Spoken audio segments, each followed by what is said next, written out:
Hi, this is DeneenTB at Grow From Your Overflow and DeneenTB.com. And I am going to be talking to you today about 4 actions that Esther teaches us for our businesses.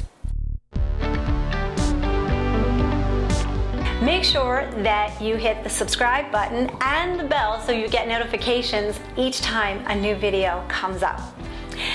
What I'd love to talk to you about today is Esther and her principle. It's from my new book, Clarify, 12 Principles to Illuminate Your Calling to the Marketplace. In this book, I profile 12 biblical women, and one of them is Esther. Have you heard the story of Esther before? If you haven't, she has her own book in the Bible, her own book that tells her story. Now, I like to think of Esther as a rough and tumble kind of girl. Why do I say that? Well, it's because Esther had a hard upbringing. Esther was an orphan. She was raised by her older cousin Mordecai, who was like her father. But I've got to believe that she had some abandonment issues. I also know that she was trying to fit into her culture, the one that was around her. She lived in Persia, and so I imagine that her Farsi, their language, was as good as her Hebrew. I know she was kind of hiding in her culture as well, because Esther is not even a Jewish name. Her name would have been Hadassah. What we know about Esther is that she was beautiful. I'm sure that she was the envy of all the girls as she walked down the street, and she got the attention of all the boys as well. The Queen Vashti, decided that she didn't want to do something that the king had asked her to do.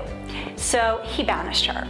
So of course, he was looking for a new queen. And he decided in his wisdom that he would interview all of the beautiful girls in the kingdom and choose one from them. Esther was one of the ones that was rounded up, shall we say. Not only did Esther have beauty, she had brains. She knew how to make people like her. It's good for a salesperson. She wasn't a salesperson, but she was in the political marketplace of the palace. She becomes part of this group that's going to be presented one by one to the king so he can decide. They had to endure a whole year of beauty treatments before they could be presented to the king. That meant they got massages, and they had oiling, and they did facials, and all of those great things. But then I think about the other side of that coin. You know, when you're trying to get into shape, they probably had a really strict diet, and they probably had to exercise. So I'm thinking that this was gruesome and enjoyable at the same time. And imagine going into this job interview. The job interview was to go in to spend the night with the king. And if he liked you, you would become the queen. And if he didn't like you, you would go and be in the harem for the rest of your life. Esther was very smart, very clever. The head attendant for all these women, she became really good friends with him, and he liked her a lot. So she also asked him about ways that she could please the king so that she could become queen.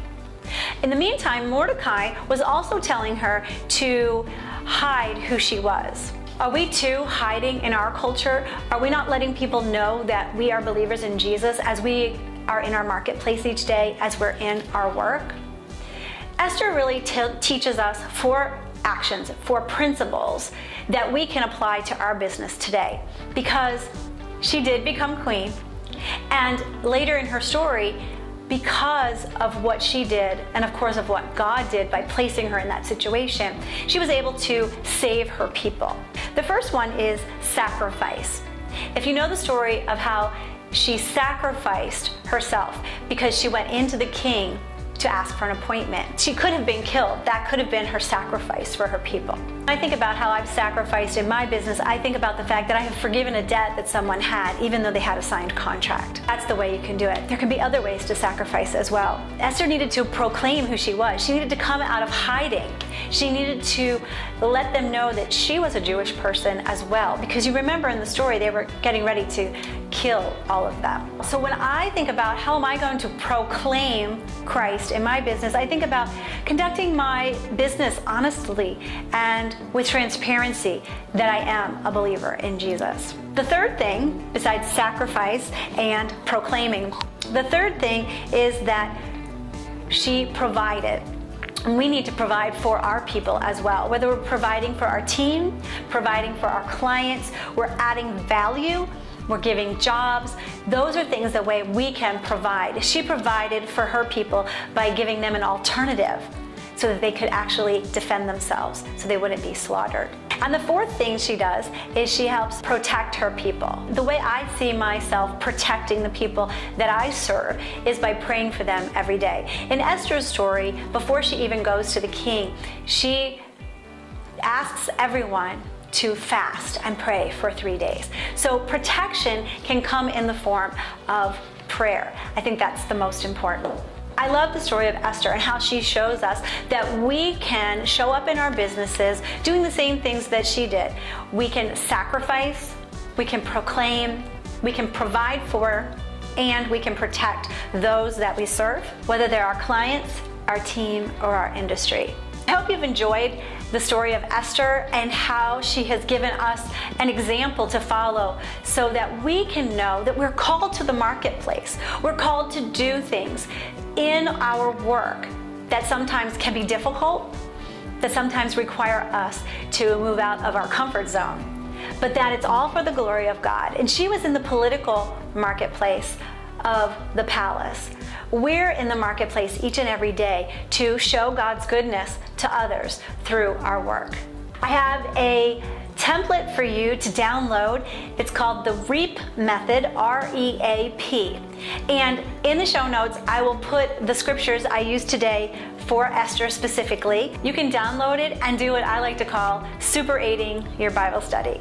You can read for 2 minutes, you can evaluate for 2 minutes, you can apply for 2 minutes, and you can pray for 2 minutes. It doesn't take long, but what it takes is consistency.